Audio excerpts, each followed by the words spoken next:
Hi everyone, I'm sitting in my Tesla Model Y Juniper and I have a product that many of you really like, and that is a swivel screen. Having the ability to swivel the screen to face me or face a passenger and have the ability to go up and down is something that many of you want. And this one actually doesn't lower the screen. And my friends from Handshow sent me this and I want to show you what it's like. We'll do the install, I'll show you what comes in the box, and I'll give you my evaluation of it at the end.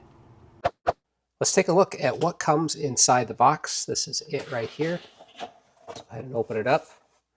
We get some instructions. You can use a QR code to get to a tutorial on how to install, but you don't need to do that because we're going to show you here. Welcome. We have some written instructions.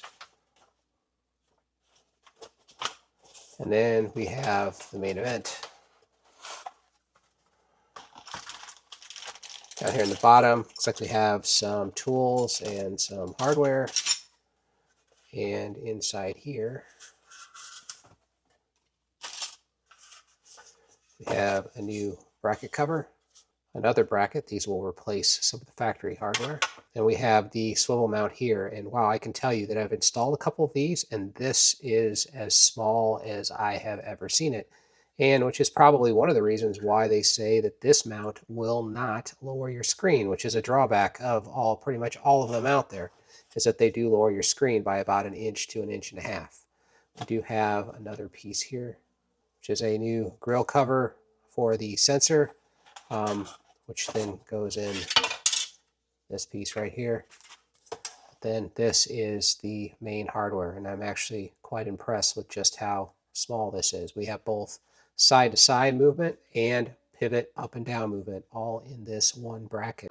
Okay, let's get this swivel screen mount installed, and I don't think it's going to be too bad. We've done this a couple of times before. This one's a little bit different, but we're going to use all the included tools and hardware. The only thing that I would recommend that you get is get a towel that you're going to need to set the screen down on, because once you remove the screen, it's going to want to sit on something, and having something soft to protect the screen is something that I would recommend. So with that, first step is to take off the lower cover and get inside there and take this screen off. All right, the first thing we need to get at is this cover here, and it should pop off.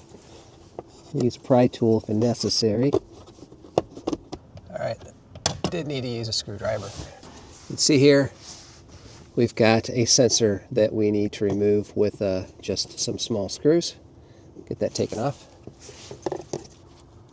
I'm going to want to take this sensor off here because it will be transferred to a new bracket. We won't be using this again unless we want to set it back to factory. Next step of the process is we want to remove these 2 bolts, and they do include a wrench for that. And once we do that, the screen should pull off. Now before I pull the screen off, I am going to power off the car, but I will admit that the screen tends to turn itself back on all by itself anyway, but I'm going to do it just in case. The car is powered off, so the screen should theoretically pull off, and it did. Just slid off just like that. Right, here we have the screen brackets. We'll be utilizing that, and we have the cowl here, and we have the cables, and this is our sensor cable. Now what we need to get at are a couple of screws here and here that will allow us to remove this cowl, this plastic piece, which does need to come off. So let's do that next. Now that we have this plastic piece disconnected, we have access to the 2 cables for the screen. The legacy systems only had a single cable, so next step is to disconnect both of these cables. You want to be careful here. That one, gray one, just comes right out. And I'm going to use a small little, and there's our red one. And I can tell you that based on the legacy systems, that was a lot easier. So go ahead and set the cowl aside. Now we have this, and we have our screen that is completely disconnected. Now that the screen is completely disconnected at this point, so we are done with the disassembly. We are ready for reassembly. So this is our main bracket that we're going to start with, and we need to get a cowl in here, and we need to basically feed all of this stuff through first.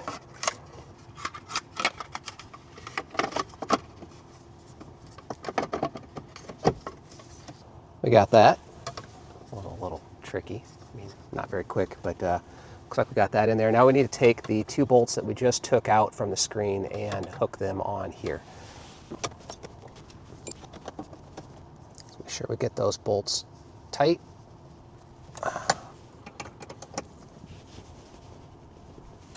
That's pretty tight. All right, the next thing we're going to want to do is we're going to need to put a new cowl on the screen, and we're going to go ahead and match that up like this. Not going to over tighten these just because just holding on plastic. All right, let's inspect what we have so far. We have our top cowl here, plastic piece, which replaced the old one. We've got our swivel. We've got another plastic piece, and we've got our cables plugged in, and we've got our temperature sensor, or whatever the sensor is, that we'll deal with here in a second. They're all fished through. The next step is to basically put the screen up on here and use the 2 provided bolts to secure those. Let's get that done now. All right, let's get these bolts in. Now the last step of the process is that we have to mount this grill, and we have to put the temperature sensor back on there. And it looks like it just fits on there like this, and we will use the included screws to get that secure.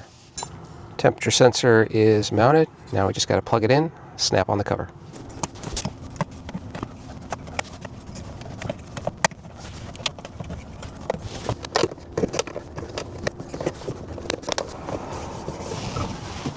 That was actually almost the hardest part of the whole project.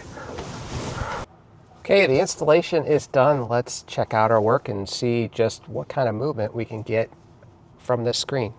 We'll kind of look it all over. I'll give you my thoughts. All right, here's the screen. One hand, full left, full right. Tilt up, tilts up quite a bit. Actually tilts down quite a bit as well. So if I want to transition this, I can make this thing point basically directly at me, and it does move pretty easily. Again, one hand movement, and it seems stable.